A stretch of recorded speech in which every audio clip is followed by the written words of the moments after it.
गजा की शदीद गर्मी में देर अल बलहा इलाके के एक बड़े गोदाम के सामने हजारों लोग भूखे प्यासे बैठे थे। गोदाम है यूनाइटेड नेशंस के वर्ल्ड हेल्थ प्रोग्राम का। इंतजार था कि अनाज बटेगा। आसपास इस्राएली फौजी पहरा दे रहे थे, लेकिन भूख की शिद्दत का क्या करें? वो कुछ नहीं देखती। अपनी भूख तो बर्दाश्त कर ले, लेकिन बच्चों को भूख से तिल तिल मरते कैसे देखें? उनमें से ज्यादातर लोगों को तो याद ये भी नहीं कि उन्होंने पेट भर के आखिरी बार कब खाना खाया था। जब इंतजार ने जवाब दे दिया तो लोहे की दीवारें तक भूखे गजा वालों को न रोक सकी। इस वीडियो को जिसने भी देखा वो दहल गया। हजारों की भीड़ यूएन के इस गोदाम पर टूट पड़ी। दीवारें तोड़ी गईं, दरवाजे उखाड़े गए और अंदर पड़ा आटा, चावल, जो कुछ था जैसा था हाथ लगा लोग अपने और अपने बच्चों के लिए ले गए। भगदड़ में 4 लोगों की मौत हो गई, 2 कुचलकर और 2 इस्राएली फोर्स की गोलियों से मारे गए। रोटी के लिए आए थे और मौत नसीब हुई। रेड क्रॉस अस्पताल ने बताया कि जख्मियों में महिलाएं और बच्चे भी हैं जिन्हें गोली लगी है। ये बलवाई नहीं थे, बस 80 दिनों की भूख के बाद भी जिंदा रहने की जद्दोजहद कर रहे हैं। वीडियो में इसके बाद ये देखा जा सकता है कि इस जद्दोजहद में जिसके हाथ जो कुछ भी लगा वो बेहद खुश नजर आ रहा है, जैसे उसे दुनिया की सबसे बड़ी नेमत मिल गई हो। गजा के लोगों का ये दर्द बताता है कि दुनिया में भूख इंसान से कुछ भी करवा सकती है, कुछ भी। यही वजह है कि इसराइल ने गजा वालों के लिए इस हथियार का इस्तेमाल किया है। मार्च के मध्य यानी बीच रमजान में इसराइल ने हमास के साथ सीज़फायर की खिलाफ वर्जी करते हुए हमले शुरू कर दिए और बीच रमजान ही गजा की रसद रोक दी। ये 3रा माह पूरा हो चुका है। अब वहां भूखमरी के हालात हैं। 3 दिन पहले भी एसोसिएटेड प्रेस ने गजा की एक महिला का वीडियो जारी किया था। टूटे मकानों के बीच पड़े कूड़े कचरे या गार्बेज के ढेर से खाने का सामान चुनती इस महिला का नाम इस्लाम अबू ताइमा है। अपनी मासूम बेटी के साथ खाने के लिए सड़क किनारे कचरे के ढेर से इन्होंने आटा इकट्ठा किया। फिर एक रोटी का टुकड़ा मिला तो उसे धूल झटक कर रख लिया कि बच्चे खा लेंगे, कम से कम भूखे तो नहीं सोएंगे। ये है इस्राएली आक्रामकता के बीच गजा का रूह कपा देने वाला मंजर।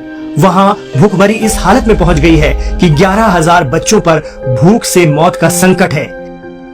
इसराइल की इजाजत से जो थोड़ी बहुत रसद जा भी रही है वो एक बड़ी आबादी के लिए नाकाफी है। तो गजा की ये महिला इस्लाम अबू ताइमा एक थैली में भरकर कूड़े से चुना हुआ खाना ले जा रही है और कहती है कि हम इसे उबालेंगे और खा लेंगे। अब वर्ल्ड फूड प्रोग्राम यानी WFP का भी बेहद जज्बाती बयान आया है। बयान में कहा गया है कि हजारों भूखे लोग हमारे गोदाम पर टूट पड़े।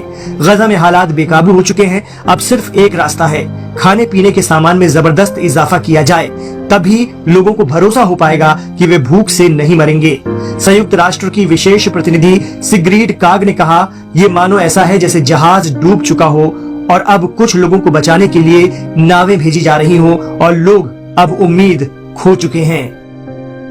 वहीं इसराइल हिमायती गजा ह्यूमैनिटेरियन फंड यानी GHF ने बयान जारी किया है कि कोई मौत नहीं हुई है, सिर्फ 2 मामूली केस हुए हैं, एक डिहाइड्रेशन से और एक हल्की चोट आई है।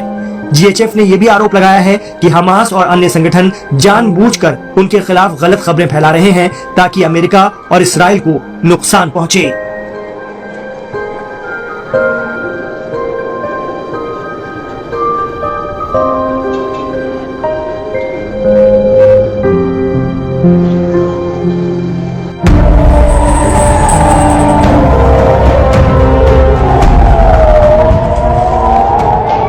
इजराइल हमास का खात्मा करने के लिए गाजा पर लगातार हमले कर रहा है, मिसाइलें दाग रहा है, लेकिन इन हमलों का असर हमास की बजाय गाजा में रह रहे उन निहत्थे लोगों पर पड़ रहा है जिनका इस युद्ध से कोई लेना देना नहीं है।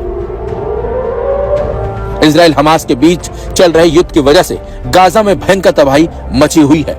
छोटे छोटे मासूम बच्चों की जान चली गई है, खाना नहीं मिल रहा है और लोग भूखमरी से मर रहे हैं। ऐसे में सवाल ये उठ रहा है कि आखिर हमास और इजराइल के बीच इस जंग का अंत कब होगा? क्या इजराइल नहीं चाहता कि ये युद्ध रुके? ऐसे सवाल उठने की एक बड़ी वजह है हमास और अमेरिका के बीच हुई युद्ध विराम को लेकर बातचीत। जानकारी के मुताबिक हमास ने मंगलवार को अमेरिकी दूत स्टीव विटकॉफ की ओर से पेश किए गए नए युद्ध विराम प्रस्ताव को मंजूरी देने का ऐलान किया है, जो गाजा पट्टी पर चल रहे इजरायली आक्रमण को रोकने की कोशिशों में संभावित सफलता की उम्मीद जगा रहा है। एक आधिकारिक बयान में हमास ने कहा, प्रस्ताव एक सामान्य रूपरेखा को रेखांकित करता है जिसमें एक स्थायी युद्ध विराम, गाजा पट्टी से इजरायली सेना की पूरी तरह से वापसी, मानवीय सहायता का तत्काल प्रवेश और समझौते की औपचारिक ऐलान के बाद एन्क्लेव के नागरिक मामलों को प्रशासित करने के लिए एक पेशेवर समिति का गठन शामिल है। हमास ने एक बयान और दिया और कहा कि इस समझौते में अंतर्राष्ट्रीय मध्यस्थों की देखरेख में फिलिस्तीनी बंदियों की एक सहमत संख्या के बदले में 10 इजरायली बंदियों की रिहाई के साथ साथ कई शवों की वापसी शामिल है। तो वहीं विटकॉफ ने व्हाइट हाउस प्रेस ब्रीफ के दौरान कहा, हम एक समझौते को प्रस्तुत करने के करीब हैं। साथ ही उन्होंने कहा कि उन्हें युद्ध विराम और संघर्ष के लंबे समाधान पर पहुंचने की उम्मीद है। खास बात तो यह है कि हमास ने बयान जारी कर युद्ध विराम समझौते पर सहमति जता दी है, लेकिन इजरायल की ओर से युद्ध विराम समझौते को लेकर अभी तक कोई बयान नहीं आया। नेतन्याहू पर आरोप है कि वो युद्ध को लंबा खींचना चाहते हैं और बंदियों की रिहाई की उन्हें चिंता नहीं है। युद्ध विराम के लिए दोनों पार्टियों के राजी होने की जरूरत है। पिछला युद्ध विराम भी इजरायल की ओर से तोड़ दिया गया था, ऐसे आरोप और दावे किए जाते हैं। वहीं ट्रंप ने गाजा की स्थिति पर बोलते हुए कहा, हम गाजा में पूरी स्थिति से निपट रहे हैं। हम गाजा के लोगों को भोजन उपलब्ध करा रहे हैं। ये बहुत ही खराब स्थिति है।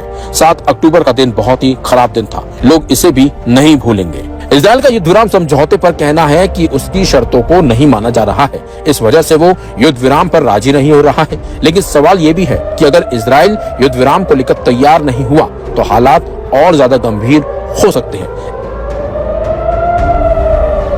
ऐसे में अब अमेरिका को दोनों देशों को बिठाकर समझौते पर दोनों देशों की सहमति बनानी होगी ताकि इस युद्ध को रोका जा सके।